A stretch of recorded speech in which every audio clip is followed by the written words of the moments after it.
하나님을 믿는 여러 가지 이유가 있습니다. 이 자리에 예배를 드리시는 여러분, 또는 함께 예배드리는 우리 믿음의 공동체 여러분들은 왜 예수를 믿게 되었나? 내가 지금 왜 예수를 믿고 있는지 한번 생각해 보셨습니까? 사람들에게 종종 이렇게 물어볼 때가 있습니다. 당신은 왜 예수를 믿습니까? 당신은 왜 교회를 다닙니까? 대다수의 사람들은 이렇게 대답합니다. 내가 예수를 믿는 것은, 내가 교회를 다니는 것은 내가 구원받기 위해서, 구원을 얻기 위해서 나는 교회를 다닙니다 라고 이야기합니다.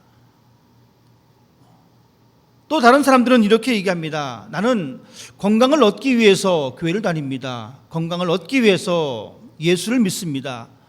물론 이런 분들은요, 이 예수를 믿으면 건강해진다라고 하는 말을 듣고 나와서 예수를 믿습니다. 그리고 이 예수를 믿음으로 말미암아 건강함을 얻게 되어집니다.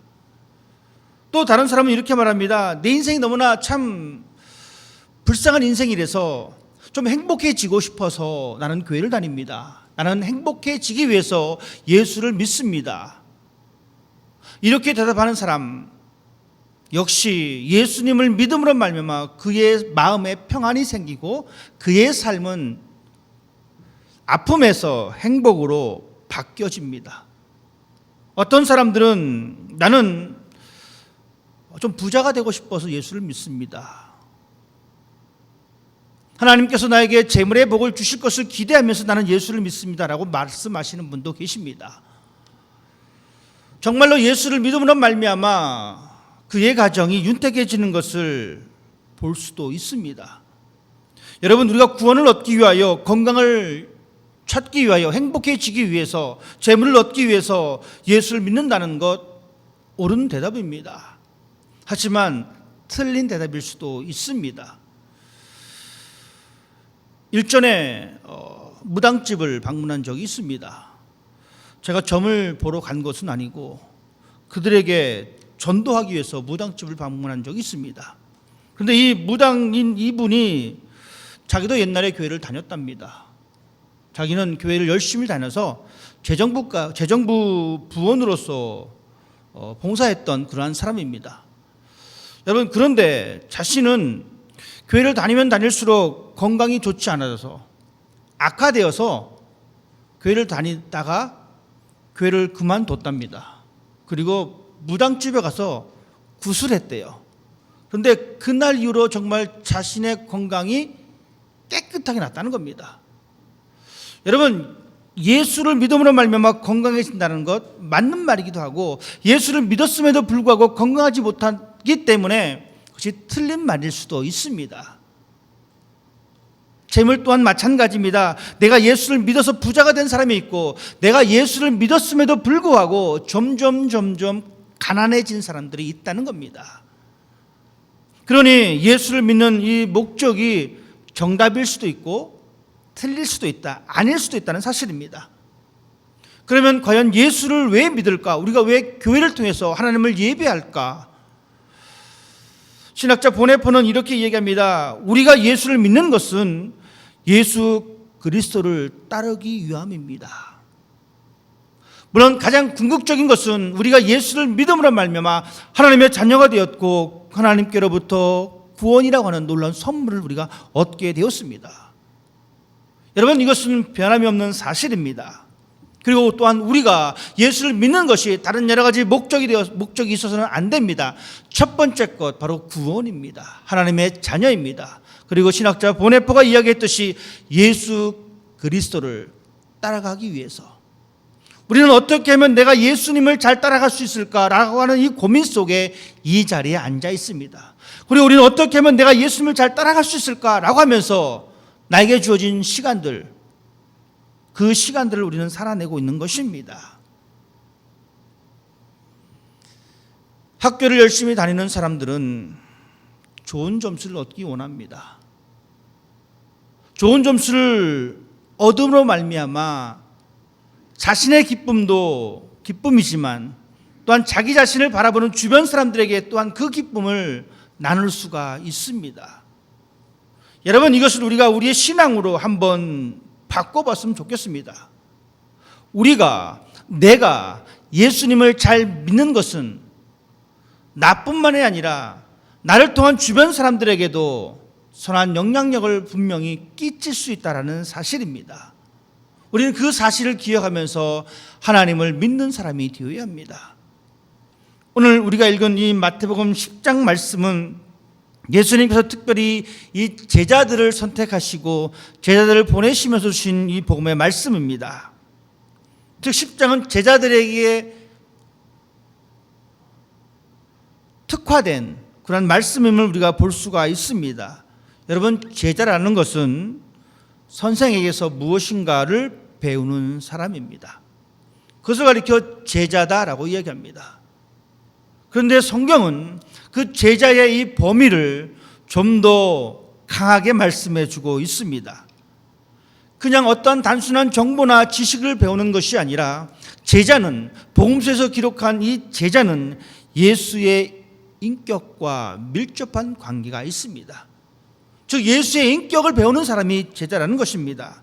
즉 예수님의 제자는 예수님의 인격을 배우고 또한 그 인격대로 그 삶을 살아내는 사람, 바로 그러한 사람들을 가리켜 제자다라고 말씀해 주고 있습니다. 예수님께서 제자들을 부르셔서 유대인들에게 나아가서 이제 전도의 길을, 전도의 사명을 주셨습니다. 예수님은 제자들을 보내시면서 이렇게 말씀하셨어요. 나가서 하나님의 나라가 가까이 왔다라고 선포하여라. 나가서 병든 자를 고쳐주고 귀신들을 쫓아내거라 라고 하는 이 사명을 주셨습니다. 여러분, 하나님 나라가 가까이 왔다라고 하는 이것은 세례 요한도 선포합니다. 그리고 예수님 또한 선포하셨습니다. 그리고 또한 우리들에게, 그 제자들에게 또한 그것을 말씀해 주셨습니다. 이것이 바로 그리스도인, 이것이 바로 제자의 목적입니다. 그것이 바로 우리의 사명입니다. 그리스도인이 존재하는 이유가 바로 여기에 있습니다. 나아가서 하나님의 나라가 가까이 왔다라고 선포하는 것입니다. 나아가서 병든 사람을 고치고 악한 귀신을 쫓아내는 것이 바로 그리스도인의 존재의 이유입니다. 여러분, 이것이 저와 여러분의 존재 이유임을 우리는 기억해야 합니다. 그런데 이러한 존재의 이유를 드러내기 위해서는 어떠한 일이 있게 되어지냐면 우리 앞에 고난과 역경이 있다는 사실입니다. 안타깝게도 우리 앞에 꽃길만 있으면 좋겠는데 그리스도인의 이 존재의 가치를 드러내는 그 사람 앞에는 힘듦과 고난의 시간이 있습니다. 그래서 예수님께서는 그의 제자들에게 이렇게 말씀하십니다. 내가 너희를 보내는데 양을 이리 가운데 보내는 것과 같구나. 결코 쉽지 않은 그 길을 예수님께서 말씀하고 주고 있습니다. 그리고 사람들이 그 제자들을 잡아다가 공회에 넘겨주고 그 제자들을 잡아다가 채찍질을 하게 된다라고 말씀해 주고 있습니다. 예수님의 말씀처럼 초창기 그리스도인들의 삶의 모습은 그랬습니다. 잡혀갔습니다. 채찍을 맞았습니다. 때로는 자신의 죽음까지도 포기하는 그러한 상황까지 갔었습니다. 이러한 힘듦과 이러한 고난과 이러한 역경이 있기 때문에 우리 주님은 그들을 위로하십니다. 우리 주님은 지금도 우리들을 위로해 주고 있습니다. 우리 눈앞에 고난이 있는데, 우리 눈앞에 장애물이 있는데 그 장애물을 잘 건널 수 있도록 주님은 위로해 주십니다. 그것은 뭐냐면 바로 그 핍박을 이겨내는 새로운 통찰력이 필요한 겁니다. 그래서 주님 말씀하십니다. 몸을 죽이는 세력이 아니라 영혼을 죽이는 하나님을 두려워하고 그 하나님을 바라보거라. 그러한 말을 들었던 제자들은 몸을 죽이는 그 세력을 보고 두려워하는 것이 아니라 영혼을 다스리시는 그 하나님을 바라보면서 그 어려움을 이겨냈습니다. 보이는 것에 대한 두려움을 떨쳐버리고 마지막 심판자 되시는 하나님을 향한 소망을 가지고 제자들은 이 그리스도인의 이 정체성을 드러내는 삶을 살았습니다. 또한 주님은 말씀하셨습니다. 우리에게 상이 있다라고 우리에게 말씀해 주고 있습니다. 오늘 본문 말씀 42절 말씀은 이렇게 기록해 주고 있습니다. 또 누구든지 제자 이름으로 이 작은 자 중에 하나에게 냉수 한 그릇이라도 주는 자는 내가 진실로 너희에게 이르노니 그 사람이 결단코 상을 잃지 아니하리라. 고난과 역경을 앞두고 있는 제자들에게 우리 주님은 그들을 위로하시면서 세상에 가지고 주는 그 두려움을 극복할 수 있는 것은 마지막에 하나님의 상이 있음을, 그 상을 바라보면서 그리스도인의 정체를 잘 드러내라라고 우리에게 말씀해 주고 있습니다. 여러분, 우리는 이 말씀을 들으면서 우리가 진정 그리스도의 제자라면 예수님께서 말씀하신 그 모습을 기억하면서 우리 앞에 놓여져 있는 신앙의 어려움들을 우리는 충분히 극복해낼 수가 있습니다. 예수의 복음을 증거하는 그 현장 속에는 두 가지 현실이 나타나게 되어집니다. 오늘 본문 말씀을 근거로 해서 우리는 그 두 가지 사실을 함께 살펴보려고 합니다. 파송받은 제자들을 영접하는 부류와 영접하지 않는 부류들이 있습니다. 영접하지 않는 사람들은 거부하고 그들을 공회에다가 넘기고 채찍질하게 되어집니다. 반면에 예수 그리스도의 제자들을 영접하는 사람들이 있습니다. 주님은 말씀하십니다. 너희를 영접하는 자는 나를 영접하는 것이요 나를 영접하는 자는 나를 보내신 이를 영접하는 것이다. 나아가서 복음을 증거하는 그 현장 속에 주님은 말씀하십니다. 너희가 나가는데 너희가 단독으로 나가는 것이 아니다. 너 혼자 가는 것이 아니다라고 말씀해 주고 있습니다. 즉 이 땅의 삶을 살아가는 우리들에게 하나님은 동일하게 말씀하십니다. 내가 지금 이 땅의 삶을 살지만 너 혼자 사는 것이 아니다. 너가 사는 곳에 내가 있고 내가 있는 곳에 하나님이 계신다라고 말씀해 주고 있습니다. 그리스도인을 영접하는 것이 바로 예수를 영접하는 것이요 예수를 영접하는 것이 바로 하나님을 영접하는 겁니다. 여러분이 영접한다는 것은 그냥 받아들이고 수용한다, 이것을 내가 인정한다 라는 것입니다. 즉 예수를 영접한다는 것은 내가 예수를 인정한다는 겁니다. 내가 하나님을 수용한다는 겁니다. 수용한다는 것은 내가 받아서 내 것으로 만든다는 겁니다. 여러분, 우리가 이 땅의 삶을 살아가지만 우리 안에 계시는 예수 그리스도로 말미암아, 또한 예수 그리스도로 말미암아 하나님께서 우리 안에 거하시고 우리는 그 하나님과 더불어 함께 이 땅의 삶을 살아가면서 예수님의 인격을 드러내는 삶을 살아갑니다. 이것이 바로 우리의 모습입니다.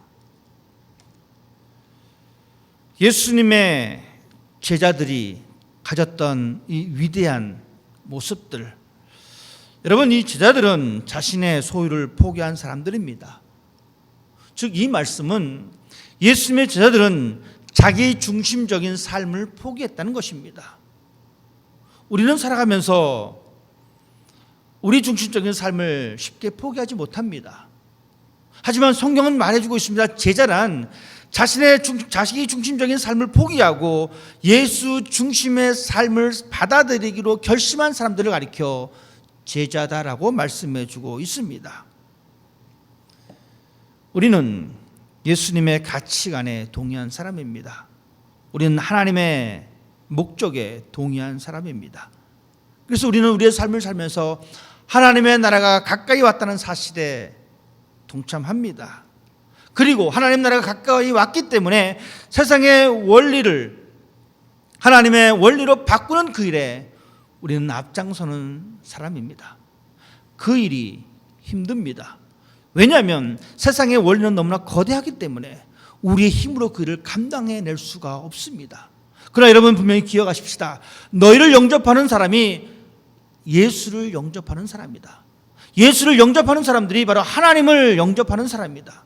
즉 우리가 살아가는 이 땅의 삶이 때로는 세상의 원리가 힘들다 할지라도 우리 안에 거하시는 예수 그리스도로 말미암아, 또한 우리와 함께 하시는 그 하나님으로 말미암아 우리는 이 세상의 원리를 바꿀 수가 있습니다. 여러분, 우리는 그러한 일을 해내는 사람입니다. 세상에는 예수님의 사람들을 영접하는 사람과 영접하지 않는 사람들이 있습니다. 즉, 이 두 부류의 사람이 있기 때문에 우리의 그리스도인의 정체성의 삶은 때로는 힘듭니다.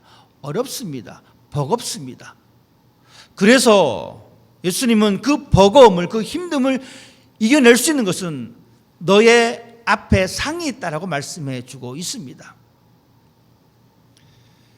마태복음 19장 보면 베드로가 예수님 앞에 질문합니다.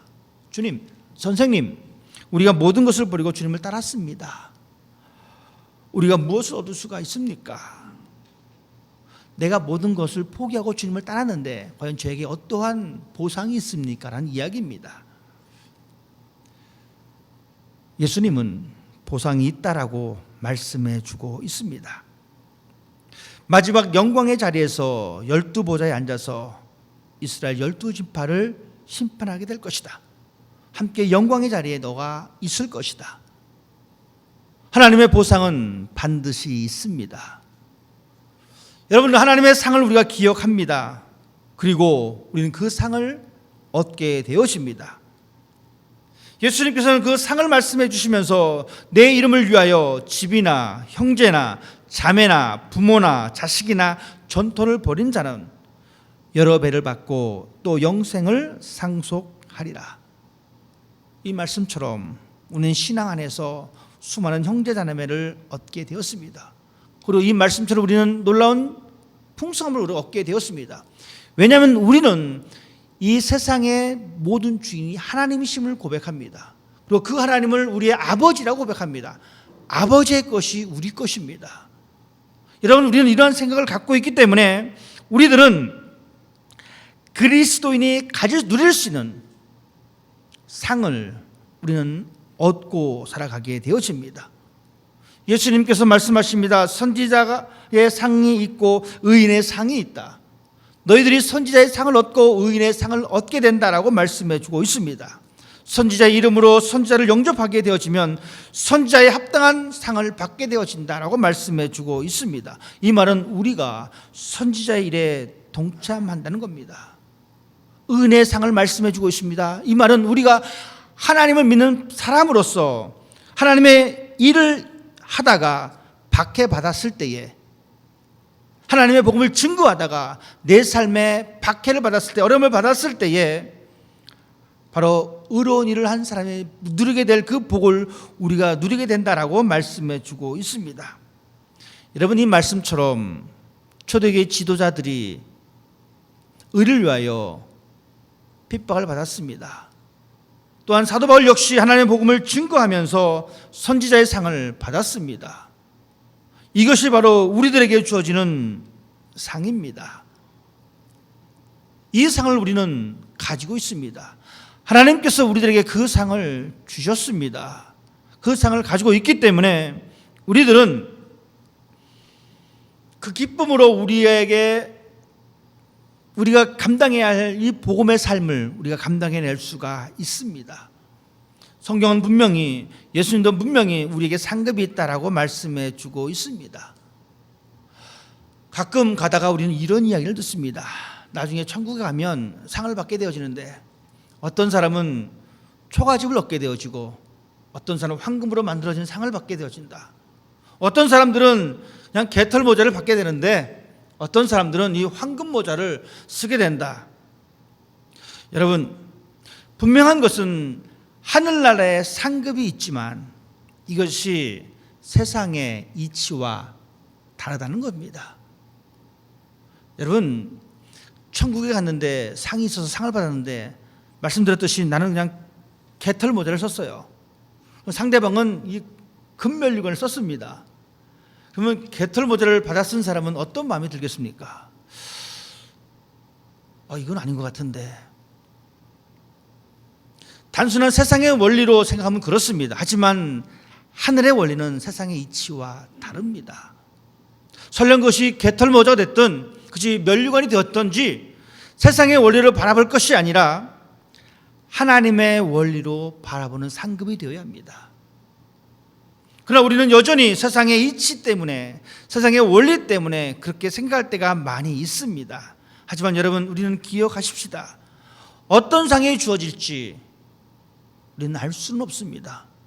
하지만 분명한 것은 하나님의 상급이 우리에게 주어졌다는 사실인데, 그 상급은 바로 우리로 하여금 예수님의 제자로서 살아갈 수 있는 특권입니다. 여러분, 이것이 가장 큰 상급입니다.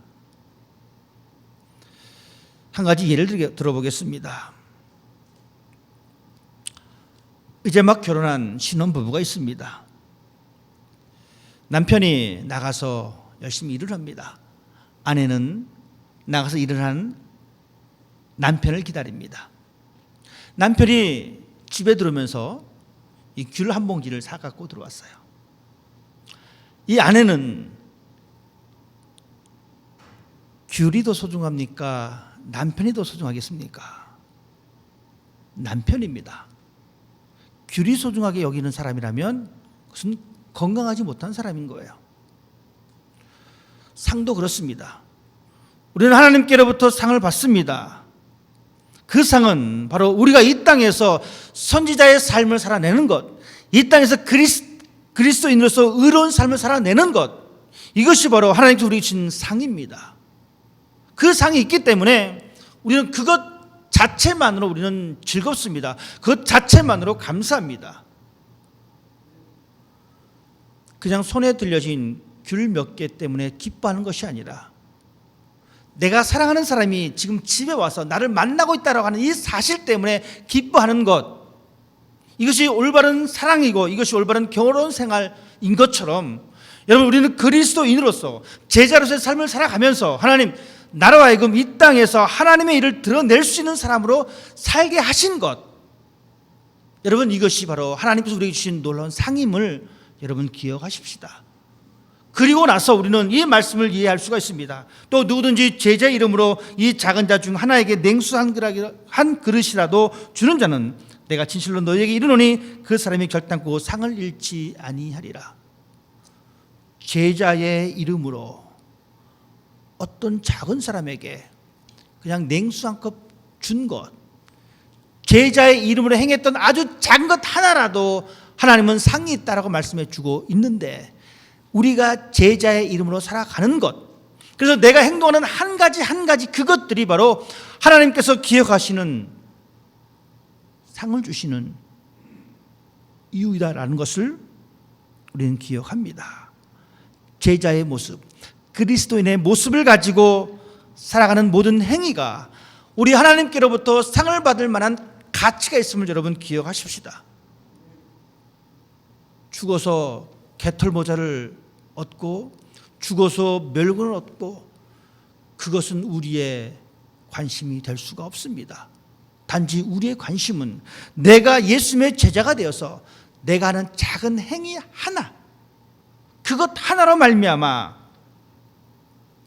하나님의 상의 목록에 올라갈 수 있다는 것. 그래서 우리 주님은 우리에게 그렇게 말씀하십니다. 먼저 하나님의 나라와 하나님의 의를 구하라. 그리하면 이 모든 것을 더하시리라. 우리의 신앙의 순서가 바뀌어야 합니다. 내가 그리스도인으로, 내가 제자로 살아가는 것은 그 하나님의 놀라운 특권을 가지고 살아가고 있다는 것을 여러분 기억하십시다. 그 사람에게 선지자의 상이, 그 사람에게 은혜의 상을 주신다는 사실입니다. 하나님의 일에 참여하고 있다는 것이 여러분 가장 큰 상임을 여러분 기억하십시다.